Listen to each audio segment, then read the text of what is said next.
We move on to a subject not a million miles away. It can be done in a lunch break and is seen as a quick and convenient way to top up your tan. More than 1 million people in the UK use sunbeds, with some of them becoming, well, Tanaholics, really, aren't they, I suppose?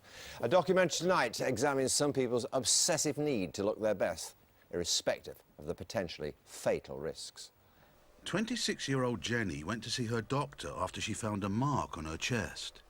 She'd been using a sunbed for less than 6 months. When I was told it was cancer, I felt sick, and to be honest, when you don't expect to hear that word cancer when you're that age, and you just think death. I mean, I knew I wasn't going to die, but the word cancer just, you know, you relate to that, you know, to death.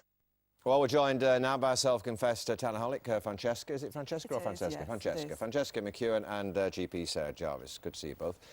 You've been at this for quite a long time now. You started on sun lamps, didn't you? Yes, the dreaded sun lamps. The dreaded sun lamps. Yes. Why? Quick fix. Makes you feel good. Makes you feel slimmer. Slimmer? Yeah, slimmer, absolutely, yeah. Absolutely. How do you reckon that one? How do you rationalise that one? How does changing the colour of your skin make you feel thinner? Oh, brown lard's better than white lard. Really? Definitely, yeah. Yeah. But then you burnt yourself, didn't you? I did, on an actual sun lamp. It was one of the ones that you bought from the chemist. Yeah.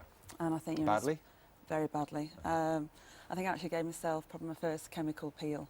I sort of went on it for, really, should have been on for about 3 minutes, and at the time I probably did about 12 minutes, because you just sort of like, just do that little bit more, that little bit more, that little Serious bit more. scarring on the body of the face? I must admit, I think as a result of that, if I do go on holiday for a tan, my face will not actually tan. So right. That's where the false tans actually come in. And you've been onto sunbeds as well? Sunbeds, yeah. I probably had, in my life, 3 sunbeds at home. Started off with a canopy one, as most people did. You were allowed to actually stay in it for about 45 minutes, but sometimes you probably stay in it for about a couple of hours.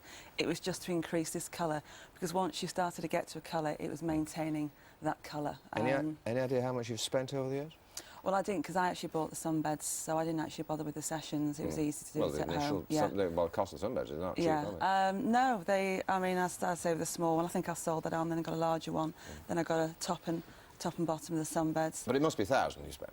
I spent probably a fair bit, yeah. Yeah. Yes, yeah, I could have probably got a car with it. And it's about you, isn't it, really? I mean, it's about... It's confidence. It's Could I say vanity? Habit.